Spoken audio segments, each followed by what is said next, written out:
L'ombre de Pascal Laurent.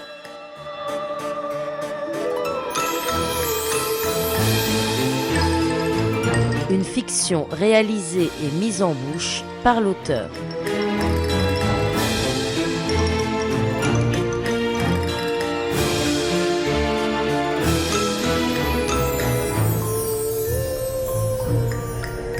Épisode 3.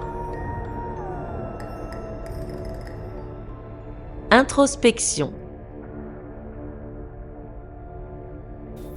Le pauvre peignasse. J'ai froid. Pourtant, même en été, il y a toujours du chauffage dans les loges. Je suis seul et pourtant j'ai l'impression d'une présence. De nouveau cette présence. La loge est à peine éclairée et autour de moi des ombres fantomatiques semblent flotter dans la pièce. Où est ce foutu interrupteur ? Ah. Tout autour de moi, plaqués contre le papier peint décollé, quelques affiches de spectacles d'ores et déjà oubliés s'accrochent désespérément au mur. Des noms d'acteurs, de metteurs en scène, de décorateurs, de scénographes s'étalent comme au plus beau jour de leur gloire. Il est normal qu'un endroit comme celui-ci regorge de l'énergie de ses anciens occupants, mais pas au point d'en ressentir, comme c'est le cas actuellement, de si intenses vibrations. En fait, depuis quelque temps déjà, comme je vous l'ai dit, j'avais la sensation d'être observé, suivi. Désolé, mais c'est dans ta tête. Oh, toi, ça suffit, hein. Mais pas suivi par toi, oui, espèce de schizophrène. Bon, d'accord. J'avais l'impression d'une légère désynchronisation de mes mouvements. On se calme, hein? Comme si je me déplaçais dans une sorte de ralenti à peine perceptible. C'était l'effet qu'aurait produit un film projeté en 24 images secondes et où l'on aurait ôté une ou deux images. Cela se traduisait par un trouble indéfinissable, des mouvements comme suspendus dans l'espace. Bon, faut que je me calme, moi.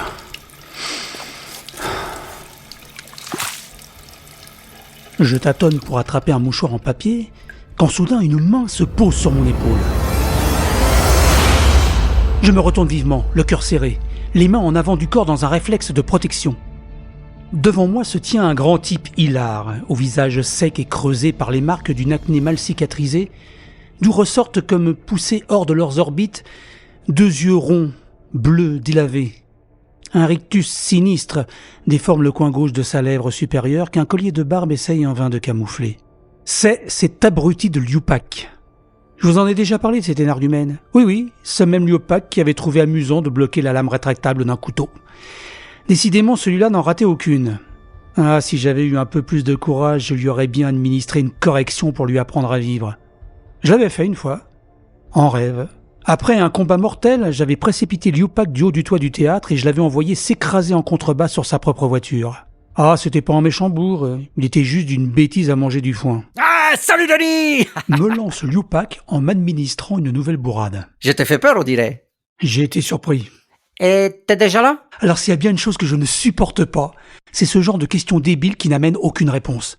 C'est plus fort que moi, il m'énerve. Il joue au type détendu, cool, sûr de lui. Mais je sais qu'il a des choses à se reprocher, car lorsqu'on aborde certains sujets, il change rapidement de conversation. Comme l'histoire de la recette, par exemple. Au cours du mois de mai, une des recettes avait mystérieusement disparu. Cette histoire avait causé pas mal de remue-ménage dans la troupe et finalement, deux figurants engagés la veille avaient fait les frais de ce climat de suspicion. Mais on n'avait retrouvé ni l'argent, ni le coupable. J'avais remarqué par la suite un changement dans le train de vie de Liupac, mais j'avais pas fait de rapprochement. C'est seulement une semaine après que j'avais surpris Stanislas dans la rue vers le faubourg Saint-Martin.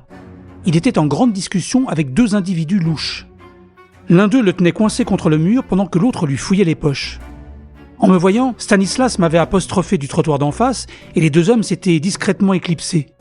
Je lui ai demandé qui étaient ces mecs et Stanislas m'avait répondu que c'étaient les amis d'un de ses amis et qu'il lui demandait où il pourrait le contacter. Je n'en avais bien sûr pas cru un mot. Et je ne lui avais jamais reparlé de ce fameux soir. Je décidai de le taquiner un peu sur le sujet. Tiens, au fait, aujourd'hui 2 types m'ont abordé dans la rue en sortant du métro. Je remarque à cet instant la légère crispation du visage de Liu Pak. Ils m'ont demandé où on pouvait te joindre. Ils avaient l'air pressés. Ah, qu'est-ce qu'il voulait? Je te l'ai dit, ils voulaient te voir. Pour te rendre un couteau, je crois. Un couteau? Oui. Un des deux, un grand avec une drôle de cicatrice à côté de l'oreille, il m'a dit « Quand tu verras Liu Pak, tu lui diras qu'on a ça pour lui. » Et il m'a montré un couteau. Le visage de Liu Pak a viré au vert de gris. Moi, je suis aux anges. Il y a un problème ? Ah non, pas de problème. Non. C'est un objet auquel tu tiens, j'imagine ? De quoi? Le couteau. Ah oui, c'est un cadeau. Moi, on m'a offert un bazooka une fois. Mais je savais pas où le mettre. Liu Pak va pour rajouter quelque chose quand le gros des figurants fait son apparition, investissant les loges dans un chaos indescriptible. Sans laisser le temps à Liu Pak de réagir, je salue rapidement quelques personnes et je descends sur le plateau, le check sur mes talons. Dans quelques minutes, le rideau va se lever et les acteurs vont entrer en scène. Je respire avidement l'odeur particulière qui se dégage du plateau vide. Derrière celui-ci, à quelques mètres seulement, s'agite le public. J'aime me tenir juste derrière le rideau, sur le plateau encore sombre et silencieux, et écouter le brouhaha des conversations entremêlées de rires et de tout. Ah, le public.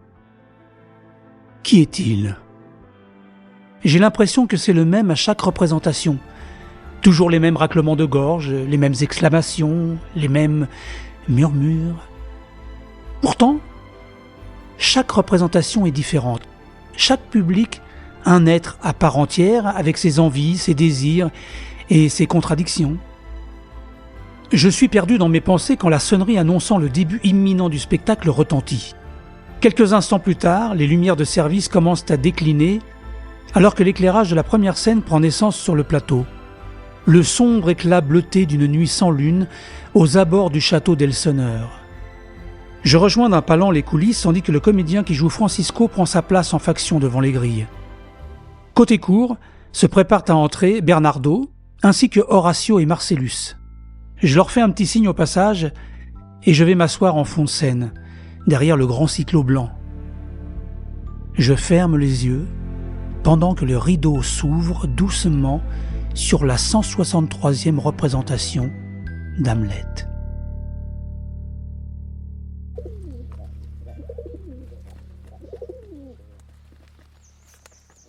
Le matin du 25 juillet, vêtu de ma robe de chambre fétiche, grise avec des liserés bordeaux, oui, le modèle comédie baroque de chez Descamps. Et alors, j'aime bien les marques, j'ai le droit. Un bol de café fumant sur les genoux, je contemplais le triste paysage qui s'offrait à moi, à travers l'unique fenêtre de mon unique pièce. Un mur gris, craquelé et constellé de fientes par des générations de pigeons chiasseux.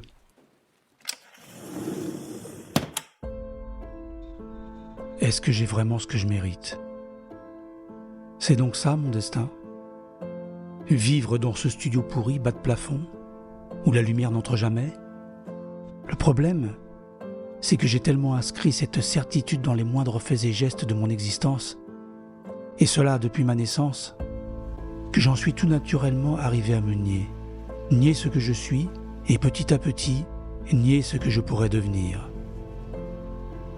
Par cette attitude, je ne faisais que reculer le moment où ma propre vie allait me rattraper et réclamer son dû. Toutes les vies doivent faire ça, j'imagine.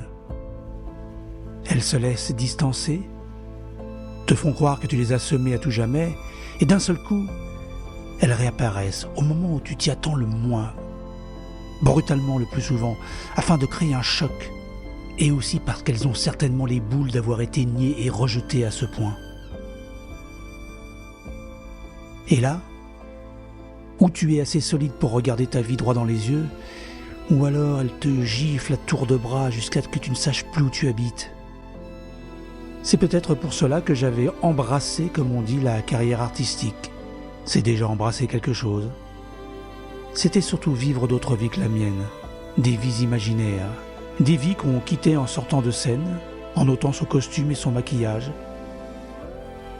et des vies de substitution on pouvait en trouver à foison dans un théâtre, accrochées bien sagement sur leur cintre, dans la pénombre des coulisses, attendant qu'un corps vienne leur donner de la chair, qu'une cervelle vienne leur donner de l'esprit, et que des cordes vocales viennent leur donner la parole. Le texte. Mais surtout ce que ces vies en attente réclamaient par-dessus tout, c'était une âme, pour qu'enfin elle s'incarne. Dans ces moments un peu hors du temps où je me laissais envahir par ce genre de pensées philosophico-existentielles et où je plongeais tout entier dans mes réflexions intérieures, je finissais invariablement par me dire que j'étais un gros con. Ah, enfin, je te retrouve. Ouf, j'ai eu peur, j'ai cru qu'on était devenus philosophes. Oh non, il n'y a pas de danger. Mais parfois, dans des moments d'intense lucidité, très rares, je l'avoue, je n'aime pas en abuser, je soupçonnais en moi un être intérieur meilleur. Bah oui, je suis là. Ça ne vous est jamais arrivé à vous ? Vous ne vous êtes jamais imaginé qu'à l'intérieur de vous, un être plus parfait, Oh, merci. plus abouti, Merci, gentil. tentait désespérément de s'extirper de la nasse existentielle où la négation de votre propre existence l'avait jeté ? Non ? Vous ne seriez pas un peu normal, vous ? Paradoxalement, je faisais tout ce qui était en mon pouvoir pour empêcher la naissance de cet autre. Mais, on parle de moi là ou bien ? Tais-toi. Pourquoi je vous dis tout ça ? Parce que cette impression d'être double devenait de plus en plus forte depuis quelque temps et elle augmentait chaque jour. J'avais l'impression, vous allez voir comme c'est stupide, de vivre dans une autre dimension. C'est stupide, non ? Je vous l'avais dit. Comme si le rythme de la vie était différent. Comme ce couple de pigeons qui forniquaient en équilibre instable sur une gouttière délavée. Ils n'avaient pas l'air de vrais pigeons. Et pourtant, je savais que c'était des vrais. Faut vraiment être un pigeon pour venir faire des dégueulasseries comme ça sous les fenêtres des gens. Ah, c'est Tom, mon voisin. Il vient, comme à son habitude, de me signaler qu'il vient de glisser du courrier sous ma porte. J'ai renoncé à mettre une serrure sur ma boîte aux lettres et puis c'est devenu un rituel avec Tom. De temps en temps, je laisse les deux portes ouvertes et on boit un coup sur le palier. C'est un chic type, ce Tom. Plus pauvre que moi, si c'est possible. Mais aujourd'hui, j'étais trop fatigué pour frapper à sa porte. J'ai ramassé le courrier, facture et... facture. Faut vraiment que je trouve du pognon, moi. Vous venez d'écouter L'ombre de Pascal Laurent. Une fiction réalisée et mise en bouche par l'auteur. Un grand merci à Artlist qui nous permet d'avoir accès à sa bibliothèque d'œuvres musicales originales et d'effets sonores. Le générique Ghost Waltz est signé par Ziv Moran. Dans cet épisode, vous avez pu entendre dans les rôles de la présentatrice Cathy Trinta, Denis et sa petite voix intérieure, Pascal Laurent, Liupac, Ludovic Pinette. Retrouvez l'épisode 4 de L'ombre dès la semaine prochaine sur votre plateforme d'écoute préférée. Et bien entendu, si vous avez apprécié cette histoire, parlez-en autour de vous, à vos amis, à vos proches, à vos collègues. Lâchez quelques pouces en l'air, mettez des étoiles, faites des commentaires. En bref, tout ce qui peut nous aider à sortir de l'ombre. Merci.